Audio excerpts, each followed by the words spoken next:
तो बच्चे vertebral column is made up of small bones known as vertebrae and we have in total 26 vertebrae यानी कि 26 bones in vertebral column, right? अब बच्चे vertebral column के case में हमने वर्टिब्रे में एक बेसिक स्ट्रक्चर बताया था। साइड से देखा जाए तो हमारा वर्टिब्रे कैसे दिखता है, इस तरीके से एक बेस दिखेगा, है ना, और एक स्पाइन दिखेगा इस तरीके से। ट्रांसवर्स प्रोसेस, मैंने कहा था कि ट्रांसवर्स प्रोसेस जो है वो हमारे पास यहाँ पे नीचे की तरफ तो देख रहे हैं लेकिन बिल्कुल फैले हुए स्प्रेडेड है इस तरीके से, ठीक है। और उसके बाद नीचे इसके एक और वर्टिब्रे होगा इस तरीके से, उसका भी स्पाइन होगा। इस तरीके से हमारे पास वर्टिब्रे जुड़ते जाते हैं और वर्टिब्रल कॉलम बन जाता है, ठीक है। ये छोटी छोटी बोन चुनती जाती है और वर्टिब्रल कॉलम बन जाता है। तो बच्चे इसका बेसिक स्ट्रक्चर बनाया था हमने। हम क्या कर रहे हैं, इसको साइड से देख रहे हैं। ये हमारे पास ह्यूमन बीइंग है इस तरीके से, ठीक है, ह्यूमन बीइंग है। ह्यूमन बीइंग में इस तरीके से अरेंजमेंट होगा, हम साइड से देख रहे हैं। अब हमने इसको साइड से विजुअलाइज किया इस तरीके से। अब लेकिन बेटा हमें क्या करना है, इसको ऊपर से विजुअलाइज करना है, जो हमने लास्ट लेक्चर में बनाया था डायग्राम, वही यहां से ऊपर से, ठीक है। हम ये वाला पोर्शन लेंगे, इस तरीके से करेंगे और ऐसे विजुअलाइज करेंगे। तो हमने विजुअलाइज किया और हमें क्या दिखा था, इस तरीके से स्ट्रक्चर दिखा था। ये ब्रॉडर पार्ट, ये ट्रांसवर्स प्रोसेसेस,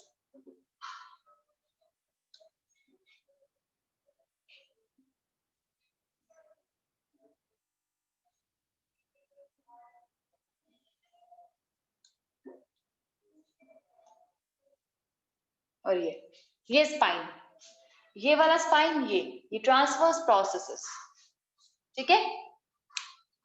और उसके बाद ये हमारे पास कैविटी थी। ये कैविटी यहाँ पे बीच में कहीं होती है जिसकी वजह से कनेक्टिविटी, एक चैनल बनता है ताकि स्पाइनल कॉर्ड बीच में से पास हो सके, ठीक है। उसके बाद हमने यहाँ पे फेसेट्स बनाए थे। फेसेट्स इसीलिए ताकि इसके ऊपर वाली बोन इसके साथ जुड़ सके। फेसेट्स यानी इस तरीके से कप शेप डिप्रेस स्ट्रक्चर, दूसरी बोन इसके ऊपर आके प्लेस होगी। क्या है, ऊपर नीचे और नीचे बिल्कुल बहुत सारी बोन जुड़नी है। इसके ऊपर वाली बोन इसके साथ कैसे आर्टिकुलेट करेगी, साइड से करेगी ना, तो वो जो आर्टिकुलेशन के लिए फेसेट्स है, ठीक है। उसके बाद हमारे पास ये न्यूरल स्पाइन, ये पूरी बॉडी जिसे सेंट्रम कहा जाता है, ये बॉडी ये है हमारे पास मेन बॉडी, इसी में हमारे पास न्यूरल कैविटी होगी, साइड में फेसेट्स हैं, ट्रांसवर्स प्रोसेस और स्पाइन। तो लास्ट क्लास में जब हमने ये चीजें की थी तो एक बेसिक अरेंजमेंट हमने जाना था, spine, transverse process and body, ठीक है। अब हमें बात करनी है कि ये वर्टिब्रे जो है वो हमारे पास कहाँ कहाँ कौन से पार्ट में है, कितने टाइप्स के हैं, ये सब चीजें, ठीक है, ठीक है। ये सब चीजें जाननी है जो हमें आज के लेक्चर में डील करना है।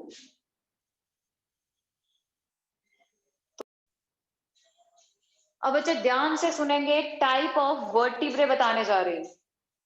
वर्टिब्रे यानी कि वर्टिब्रल कॉलम की बोन्स, इनकी टाइप्स बताने जा रही हूं, ठीक है। तो बच्चे टाइप सुनो। हमारे पास बॉडी के रीजन्स के बेसिस पे 5 टाइप्स हैं, types of vertebrae.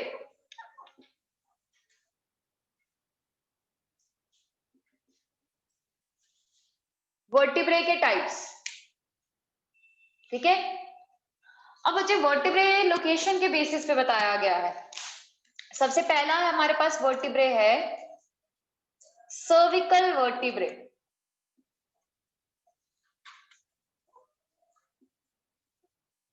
Vertebral column का पहला रीजन जो नेक पार्ट में होगा, इतना सा, ठीक है, नेक पार्ट में होगा। ये नेक पार्ट में जितने भी वर्टिब्रे हैं वो हमारे पास सर्विकल वर्टिब्रे के अंडर आते हैं, ठीक है।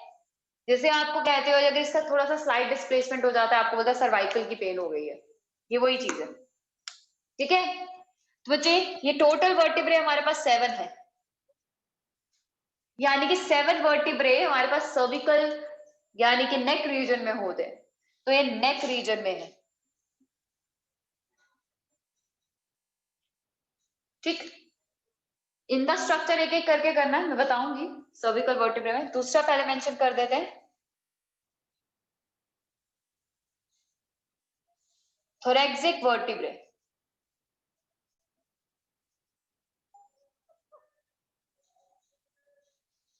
यानी कि 12, और ये होते हैं हमारे पास अपर बैक में। थोरैक्सिक इसीलिए कहा जाता है क्योंकि थोरैक्सिक कैविटी में प्रेजेंट रहते हैं वर्टिब्रे, थोरैक्सिक कैविटी बनाते हैं। थोरैक्सिक कैविटी पता है हमारे पास वो कैविटी जहां पे लंग्स प्रेजेंट रहते हैं बेटा, तो लंग्स प्रेजेंट रहने वाली कैविटी को थोरैक्सिक कैविटी कहा जाता है, जहां पे लंग्स होते हैं, पूरा रिब केज बना है जहां पे। ठीक है, वो रिब केज वाली कैविटी थोरैक्सिक कैविटी है, और वहां पे ही बैक साइड से हमारे पास पास कर रहा होता है वर्टिब्रल कॉलम। तो वर्टिब्रल कॉलम के जितने भी वर्टिब्रे थोरैक्सिक रीजन तक प्रेजेंट होते हैं वो थोरैक्सिक वर्टिब्रे कहलाते हैं। तो 12 वर्टिब्रे इन टोटल। ठीक है, तो मतलब हमारे पास नेक रीजन में ये ह्यूमन बीइंग का बॉडी, ठीक है, ये इसका नेक आ गया, ये उसकी बैक अपर बैक, ये लोअर बैक, ठीक है, ये पेल्विक रीजन, ये बॉडी नीचे। ठीक है, अब बच्चे इस केस में हमारे पास नेक रीजन में जितने भी वर्टिब्रे आएंगे वो सर्विकल होंगे। इसके नीचे से हमारे पास जितने भी वर्टिब्रे आएंगे यहां तक, इस रीजन तक, ये थोरैक्सिक वर्टिब्रे होंगे। ये नेक रीजन में हमारे पास सर्विकल पहले वाले, इससे नीचे वाले हमारे पास क्या होंगे, थोरैक्सिक वर्टिब्रे। ये लोअर बैक में हमारे पास जो वर्टिब्रे होंगे वो आएंगे नेक्स्ट जो कैटेगरी में लिखने वाली हूं। ठीक है, उसके बाद हमारे पास इस रीजन में एक फ्यूज्ड बोन होती है इस तरीके से, इस एंगल पे। ठीक है, ये हमारे पास नेक्स्ट वर्टिब्रे हो जाएगा। ठीक है, तो बच्चे इस तरीके से अरेंजमेंट है बॉडी के ऑर्गेनाइजेशन के बेसिस पे। हमारे पास जो थर्ड वर्टिब्रे है वो सबसे ज्यादा हैवीएस्ट और सबसे ज्यादा ब्रॉड वर्टिब्रे होता है। रीजन बीइंग क्योंकि हमारे पास बॉडी का मैक्सिमम वेट जो है वो हमारे लोअर बैक रीजन पे पड़ता है। ठीक है, लोअर बैक रीजन पे सबसे ज्यादा वेट रहता है और वहीं पे सबसे ज्यादा हमारे पास प्रेशर रहेगा बॉडी वेट को कैरी करने का। तो इसीलिए यहाँ पे जो लोअर बैक में हमारे पास वर्टिब्रे होते हैं वो बहुत हैवी होते हैं और ब्रॉड होते हैं, बड़े होते हैं। यानी कि हमारे पास वर्टिब्रल कॉलम में सारे वर्टिब्रे सेम नहीं है, कुछ ना कुछ डिफरेंस है उनके केस में। ठीक है, तो बच्चे ये वर्टिब्रे हमारे पास कहा जाता है लंबर वर्टिब्रे। आपको सबसे ज्यादा पेन या इश्यूज जो रहते हैं वो अगर रहेंगे तो लंबर वर्टिब्रे में, नेक रीजन में अगर आप बैठ रहे हो तो यानी कि सर्वाइकल वर्टिब्रे में रहेगा। तो बच्चे लंबर वर्टिब्रे कभी भी डायरेक्टली वही ये बोलते हैं कि लंबर रीजन का एक्सरे करवा लो, तो वो जब वो लंबर रीजन हमारे पास लोअर बैक वाला रीजन, लोअर बैक वाला वर्टिब्रे है। तो बच्चे हमारे पास लंबर जो है वो 5 वर्टिब्रे है।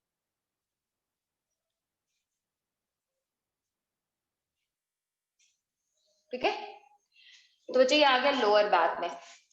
अब बच्चे हमारे पास कितनी बची बोन्स, दो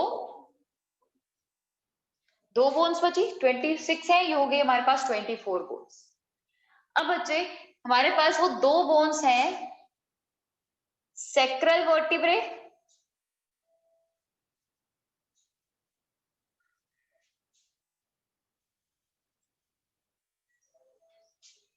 सेक्रल वर्टिब्रे, उसमें मैं लिखूंगी 5 बोन्स, लेकिन 5 fused bones, fused to 1।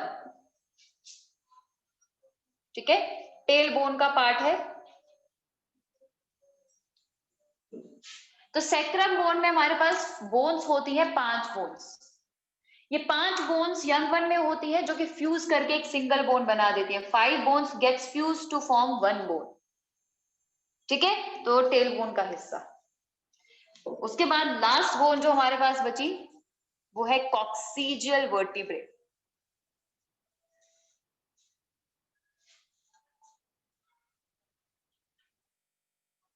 Coccygeal vertebrae.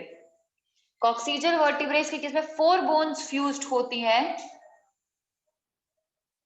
To form 1 bone. ठीक है,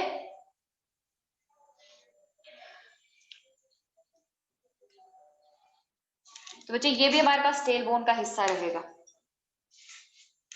तो ये हो गए हमारे पास 5 तरह के वर्टिब्रे जो हमारे पास वर्टिब्रल कॉलम में बनते हैं, मिलते हैं। ठीक है, अलग अलग सेक्शंस है हमारे पास इसके केस में।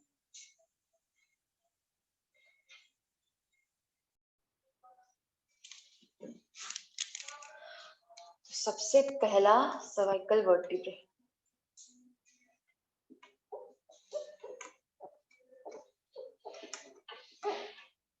सर्वाइकल वर्टिब्रे हमारे पास 7 बोन्स है, यानी कि 7 टोटल वर्टिब्रे हैं हमारे पास नेक रीजन में।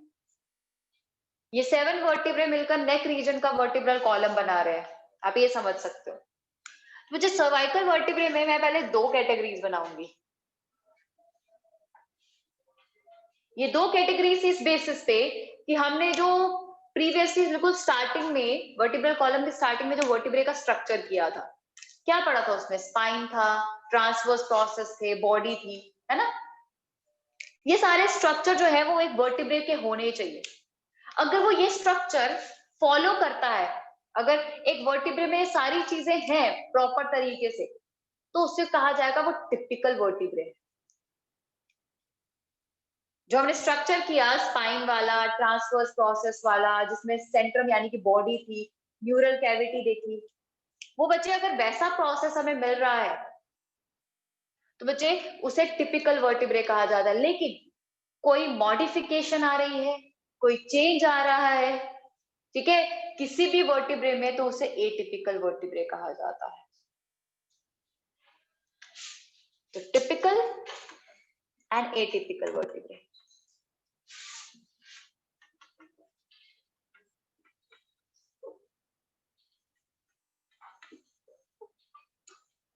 तो हमें वो इसी केस में डील करना है।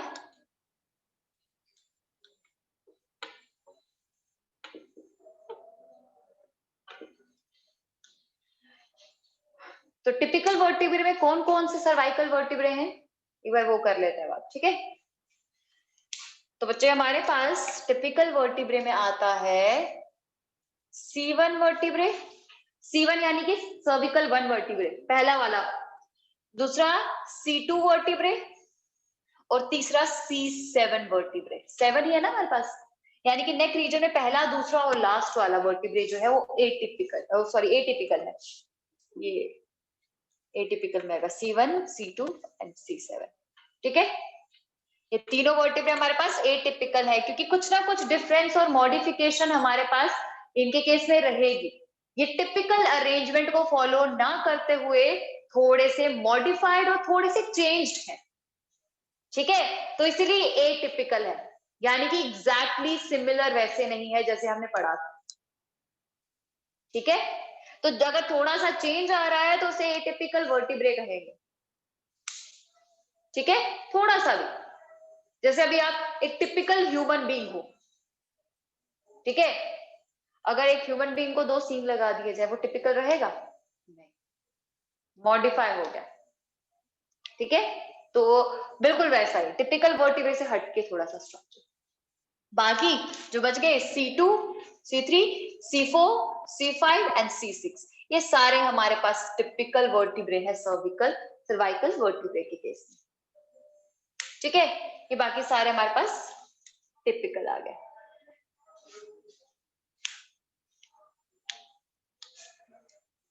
जी, अब बच्चे इसीलिए एटिपिकल वर्टिब्रे का हमें स्ट्रक्चर करना है मेजरली, अगर हम बात करें C1 और C2 का।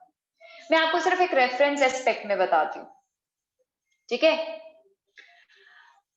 तो एक बार स्ट्रक्चर बना लेते हैं C1 वर्टिब्रे का। So this vertebrae are present at neck region.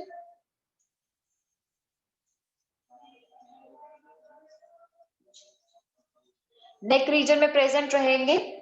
ठीक है, इस नेक रीजन में हमारे पास जो वर्टिब्रे है उसको C1 वर्टिब्रे को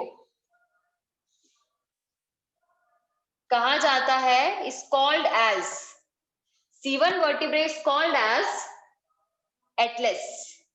C1 वर्टिब्रे का स्पेसिफिक नेम है एटलस, यानी मेरे नेक का पहला वर्टिब्रे का नाम एटलस। इसके केस में टिपिकल वर्टिब्रे हमने बताया था, बट एटिपिकल के बारे में बता देती हूँ। एटिपिकल वर्टिब्रे कुछ इस तरीके से है।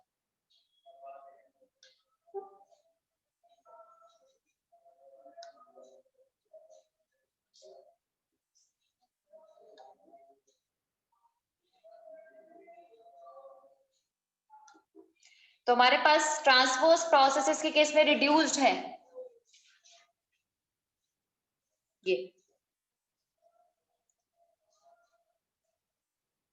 ये रिड्यूस्ड ट्रांसवर्स प्रोसेस है। हमने नहीं तो ट्रांसवर्स प्रोसेस कितने बड़े बड़े बताए थे, ये देखो कितने रिड्यूस और छोटे हो गए कंपैरेटिवली। नॉर्मली हमारे पास क्या था, ये सेंट्रम था, ट्रांसवर्स प्रोसेस इतने बड़े आ रहे थे, है ना, ये स्पाइन आ रहा था। इसी के साथ स्पाइन भी देखो इस तरीके से बना दी, ये है ना डिफरेंस इसके केस में और इसके केस में। ट्रांसवर्स प्रोसेस रिड्यूस्ड है, स्पाइन छोटा सा है। तो बच्चे तुम्हारे पास एक टिपिकल वर्टिब्रे नहीं हुआ। अब इसको थोड़ा सा अरेंजमेंट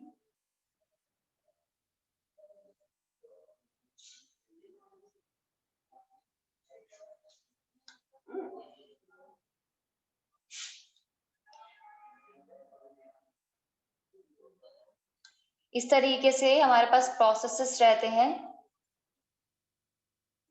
ठीक है। अब बच्चे न्यूरल स्पाइन कहाँ पे है,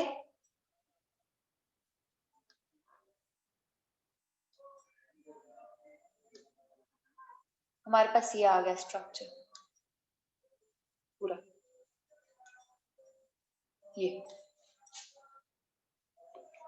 ये पूरा स्ट्रक्चर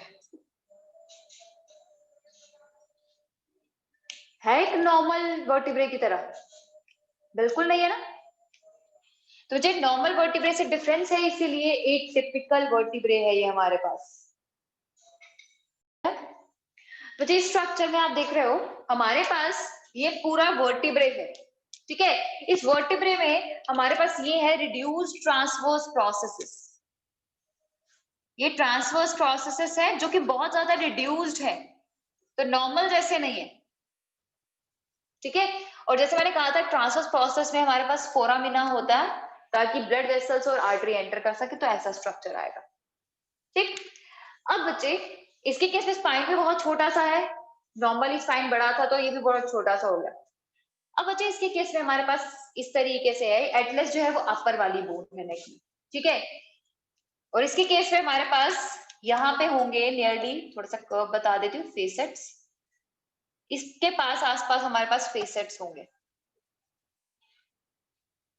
फेसेट्स हमारे पास बिल्कुल जैसे मैंने कहा कि डिप्रेशन लाइक स्ट्रक्चर होते हैं जिसके ऊपर ऊपर वाली बोन आके फिट होगी, ठीक है। तो इस तरीके से हमारे पास आ गए फेसेट्स, यहाँ पे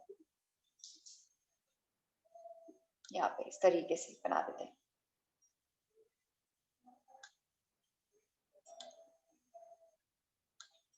ठीक है। फेसेट्स आ गए, जहां पे ऊपर वाला ऑसिपिटल कॉन्डाइल्स जो है, यानी कि हमारा जो स्कल का पार्ट है ना, तो स्कल क्या है हमारे पास, स्कल का पार्ट जो है यहाँ पे आके आर्टिकुलेट करेगा, आर्टिकुलेट यानी कि ज्वाइन करेगा, ठीक है। इस पोजीशन पे आके यहाँ पे उसे बाइंड कर दिया। अब बचे ये दूसरा स्ट्रक्चर, हम यहाँ नीचे बताऊंगी, ये हमारे पास कैविटी आ गई, यहाँ से हमारे पास न्यूरल स्पाइन पास कर जाएगी, ये वाली रीजन। अब ये चीज क्या है, ये चीज में आप ये ब्लू कलर की लाइन देख रहे हो, ये हमारे पास है लिगामेंट, लिगामेंटस स्ट्रक्चर है। इसके नीचे हमारे पास दूसरी बोन होगी, यानी कि C2 वर्टिब्रे होगा C1 के नीचे, C1 के नीचे हमारे पास C2 वर्टिब्रे होगा। अब बच्चे इसका अरेंजमेंट कुछ ऐसा होना चाहिए कि हमारी गर्दन जो है, हमारा स्कल जो है वो मूव करे, राइट लेफ्ट ऊपर नीचे, तो ऐसा प्रोसेस हमें बनाना था। इसके ऊपर स्कल इस तरीके से प्रेजेंट होगा, इसके ऊपर स्कल प्रेजेंट है ना, ये हमने इस तरीके से बनाई है, इस तरीके से है डायग्राम। तो इसके ऊपर पूरा स्कल प्रेजेंट होगा हमारा, उस स्कल को इस तरीके से घूमना, और वो स्कल इस तरीके से तब घूमेगा जब ये पूरा खुद घूमेगा, ठीक है। तो स्कल के साथ हमारे पास ये एटलस भी घूमता है, और एटलस जो है उसको घूमने के लिए अब नीचे वाला थोड़ा सा मॉडिफाइड वर्टिब्रे होना चाहिए। अब नीचे वाला वर्टिब्रे पता क्या होगा उसके केस में ना, एक परपेंडिकुलर बोन के ऊपर इस तरीके से परपेंडिकुलर बोन होती है, परपेंडिकुलर स्ट्रक्चर होता है, ठीक है। तो बच्चे हमारे पास ये वाला रीजन जो है ना, इसके बीच में ये ऐसा रीजन है हमारे पास, आगे लिगामेंट होगा, इसके बीच में वो प्रोसेस फिट हुआ होता है, और इसके ऊपर एटलस ऐसे से घूम रहा होता है, समझ आ? तो इस तरीके से हमारे पास इसके नीचे हमारे पास जो एक्सिस होगा, यानी कि C2 बोन को एक्सिस कहा जाता है, सर्विकल सेकंड सर्विकल, इसके नीचे जो बोन होगा वो एक्सिस होगा, और एक्सिस से हमारे पास इस तरीके से परपेंडिकुलर प्रोसेस होता है, ठीक है। तो बच्चे परपेंडिकुलर प्रोसेस, और वो इसके अंदर होगा, इसके अंदर इस तरीके से फिट ऊपर की तरफ, और इसके ऊपर हमारे पास ऐसे ही घूम रहा होगा, ठीक है, पूरा एटलस, ठीक है। अब एक्सिस का स्ट्रक्चर जान लेते हैं, उसके बाद वापस से इस पे आएंगे और जानेंगे कि किस तरीके से मूवमेंट होती है, ठीक है। तो बच्चे नेक्स्ट वर्टिब्रे C2 वर्टिब्रे हमारे पास एक्सिस कहा जाता है, जिसका स्ट्रक्चर ये है। इसके केस में ये है हमारे पास स्पाइन है, ये ट्रांसवर्स प्रोसेसेस है, और अल्टीमेटली इसके केस में परपेंडिकुलर स्ट्रक्चर है, यानी कि दिस ओडोंटॉइड प्रोसेस। इस ओडोंटॉइड प्रोसेस की फिटिंग होती है इस फोरामेन में, यानी कि एटलस के फोरामेन में, और अल्टीमेटली ऊपर एटलस जो है वो इस तरीके से घूम पाता है, और इसी के ऊपर हमारे पास स्कल है। तो ये हमारे पास वर्टिब्रल कॉलम के पहले दो वर्टिब्रेस यानी कि C1 एंड,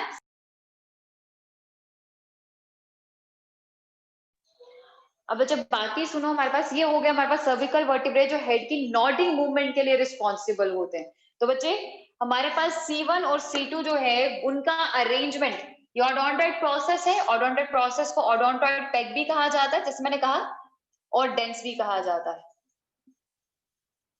तो बच्चे हमारे पास ये तीन नाम है इसका, इसके ये स्ट्रक्चर जो है बेटा, इसके केस में हमारे पास C1 C2 जो है, it is responsible for the nodding movement of the head, sir को नॉड करना है, मूव करना है, अकॉर्डिंगली हो पाएगा।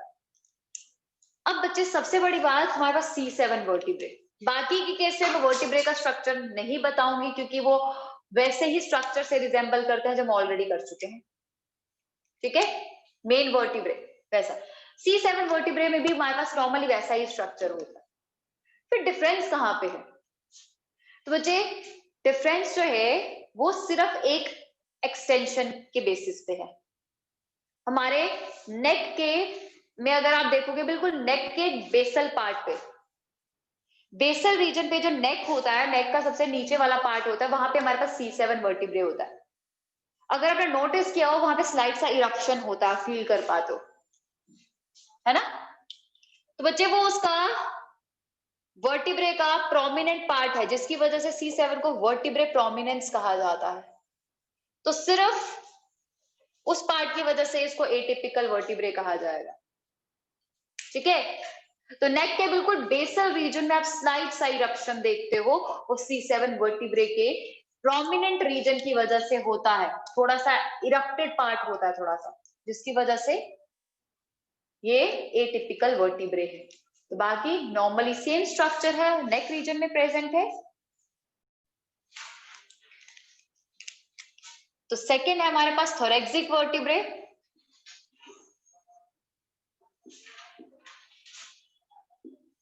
which are 12 in number.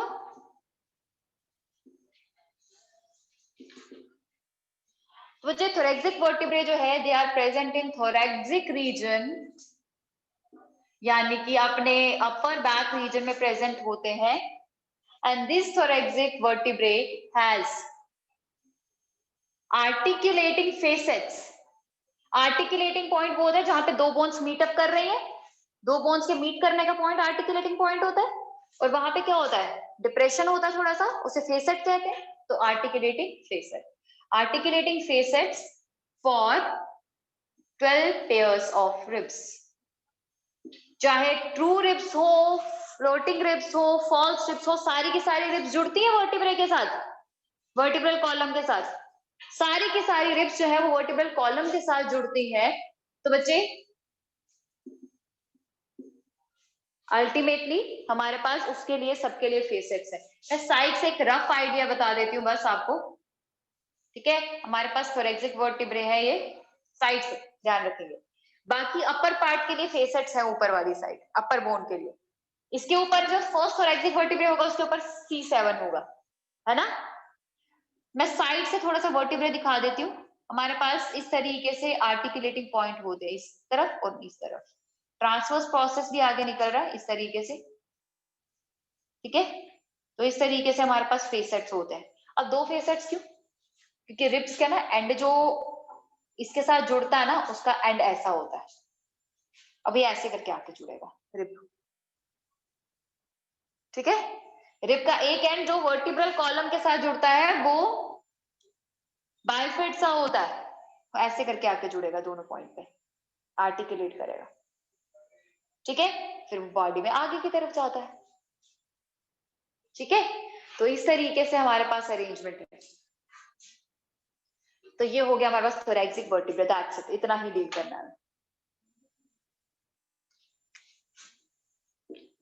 Third, lumbar vertebrae, सबसे ज्यादा बड़े वर्टिब्रे। लंबर वर्टिब्रे हमारे पास 5 होते हैं टोटल इन नंबर, ठीक है। And these are the heaviest and broadest vertebrae, and they supports maximum body weight, body weight को मैक्सिमली सपोर्ट करते हैं, इसलिए हैवीएस्ट होते हैं और ब्रॉडेस्ट होते हैं अमंग ऑल वर्टिब्रे। सारे वर्टिब्रे से हैवी होंगे, बड़े होंगे साइज में, ठीक। अब हमारे पास सैक्रम एंड कॉकेक्स।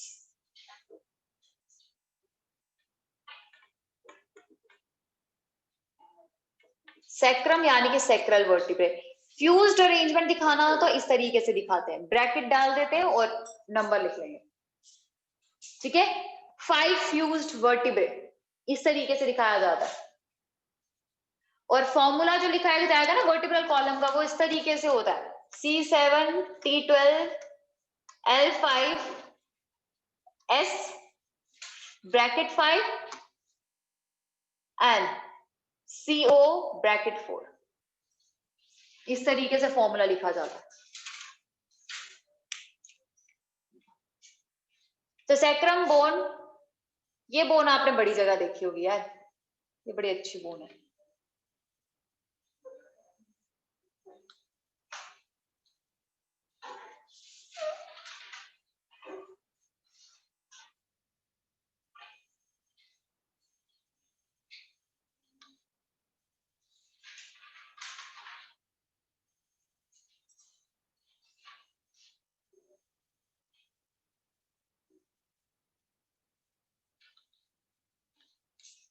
इस बोन को याद रखेंगे क्योंकि ये बोन जो है गर्डल्स के केस में मैं दोबारा बनाऊंगी।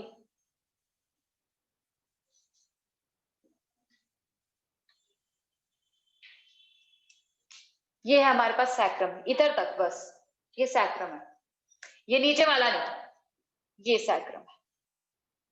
इसके नीचे वाला जो है इसे कॉकिक्स कहा जाता है, यानी कि हमारे पास नेक्स्ट बोन 1 2 3 4 फ्यूज्ड है ना, 4 फ्यूज्ड बोन्स, ये सैक्रम एंड कॉकिक्स, ठीक है बच्चे। it forms tailbone from 5 fused bones, और ये टेलबोन बनाता है along with, मैं नीचे मेंशन कर देती हूँ कॉकिक्स में, coccyx it is made up of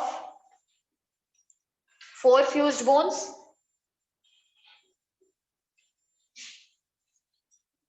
and forms tailbone along with sacrum.